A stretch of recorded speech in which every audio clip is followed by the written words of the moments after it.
Alright, what is up? Welcome back to another video. We have 3 cameras to talk about today. It's exciting. We have here a Super Program, a Program Plus, and a Program A.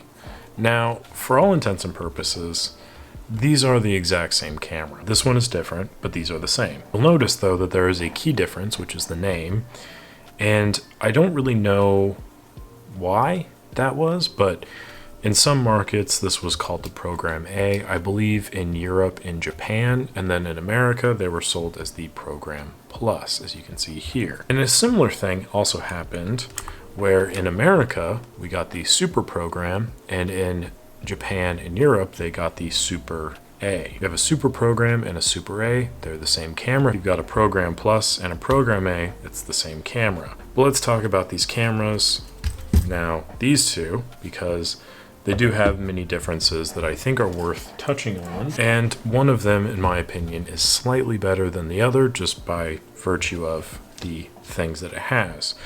So visually, as we're looking at the top, you'll notice a few key differences. One, this advanced lever has a circle, this has a teardrop, there is an LCD screen right here, there is no screen here. You'll notice that the assembly of your shutter speed mode selection is very similar to an ME Super's with the ridges and with the buttons, versus this one is a little bit different. This one also has a flash sync speed of 1/125th, if you can see that. This one is 1/100th of a second. The rest of it from here on over is about the same, except for obviously the top construction here is a little bit different than this one here, but it is what it is. On the front, you'll also notice that we have 2 different modes for your self timer. We've got this little toggle thing, and you've got a little switch right there. Press that up to reveal the red, initiates the self timer. You'll notice they both have contacts here, which means that it can be used with a KA mount lens, meaning things like auto aperture, aperture priority are all available with these systems.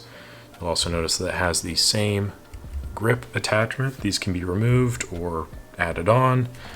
And on the side here, you'll notice another little difference. This button versus no button. This button serves as a onboard backlighting system for this up here, which is the onboard LCD system that appears when you look through the viewfinder. The LCD serves as a way, what the hell? Did not mean for that to fall off. The LCD serves as a way to communicate what speed the camera is shooting at, as well as display information that is needed for exposure and so on and so forth. This one also has the LCD here, whereas this one doesn't, making this, in my opinion, a slightly better system, as well as the light here. If it's on, if it has batteries and stuff in it, you're able to use that no matter what environment you're in, whether it's light or dark. This will help you see what speed you're at, versus this one, if you take it out at night and there's no light coming in to here, you're not able to really see that readout, which is a little bit of a bummer in certain instances, but overall it's, not the worst thing in the world. The rest of the construction of these cameras is essentially the same. You'll notice that there's an ergonomic thumb grip back here, as well as the memo slot for whatever film you're shooting. You can load it in via the bottom there. If we open up the back here, it's very similar construction to the ME Super kind of system. This one, I believe, caps out at 1/1000th of a second. This one, I think, caps out at 1/2000th of a second, so it's a little bit faster. And another thing that I noticed in shooting the 2 of these is that this one will actually cycle you back through. So if you go all the way up to the top, like you would in ME Super, like if you're pressing manual all the way up to 1/2000th, it will then drop you back down to the bottom, which I think is a kind of helpful thing sometimes if you need to switch your speeds a little bit quicker, as opposed to sometimes going up to go down is a little bit faster than going all the way down. This one does not have that option, which I found out when I was testing the shutter speeds and was getting the same reading every time I was going up, realizing then that I have to then go down for it to work. Not a big deal, just something interesting that I noticed. Other than that, they're kind of the same camera, same kind of composite material used for the top and the bottom. The bottom's a little bit more metallic, I believe, But overall, they're pretty durable, they're pretty reliable. They both require batteries to function at all. So that's a little bit of a bummer. If you're into more mechanical systems, this probably isn't for you, but they're both very affordable. They are both very versatile. They're both very handy. And like I mentioned, they are pretty much the equivalent, the Pentax equivalent to a Canon A1. I think they're severely underrated. They bring a lot to the table in terms of functionality and in terms of ways in which you can use them. They have aperture priority, shutter speed priority, all the hits, as well as stop down levers on both. So it's pretty great.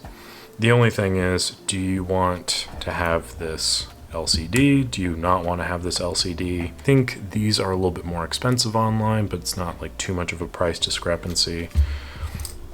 Basically, this is just a bit of a more dolled up version of the ME Super, of an ME. A few more features, a few more functions, and in my mind, these kind of look like a Power Ranger, like a Megazord. I think because of the kind of blocky aesthetic here, and then the random pops of color. The black versions of these I think also look really good, but they're going to be a bit more expensive. And this, to me, I feel like is a little bit more of a dialed back, corporated version of that. The black version of these, again, I do think looks a little bit better and looks just much more sleek and stuff. But between the two of these, I would probably prefer a Super Program or a Super A. But at that stage, I'd also just rather have my ME Super, because I enjoy that system a little bit more.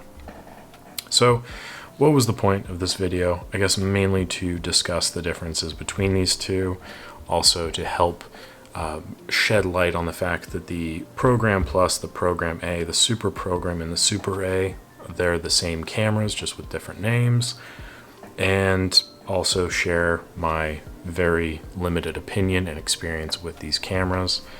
Working on them, I will say it's not too bad. The interior components are basically just like an ME Super, but like a little bit bigger, and ultimately they're pretty decent. So those are these cameras explained.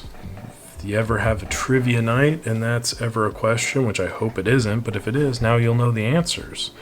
So yeah, I also think the ASA range is the same. That's the only other thing I can think would be different. The ME Super ASA only goes up to 1600. These both go up to 3200. And obviously you have your exposure compensation as well, so that's kind of nice. There's more minor details to the cameras why I kind of like them more. This one, I like that you don't see as many screws on the top, like they're much more hidden. I think it makes it look a lot more clean versus you can see these two here, but that's really a minor point. I'm just trying to fill time at this stage.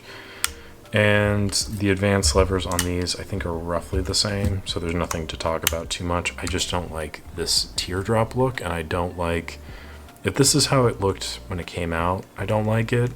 But if this is how they look when they've aged, I also don't like it. This coloring is kind of off-settling to me because it's like booger gray, you know?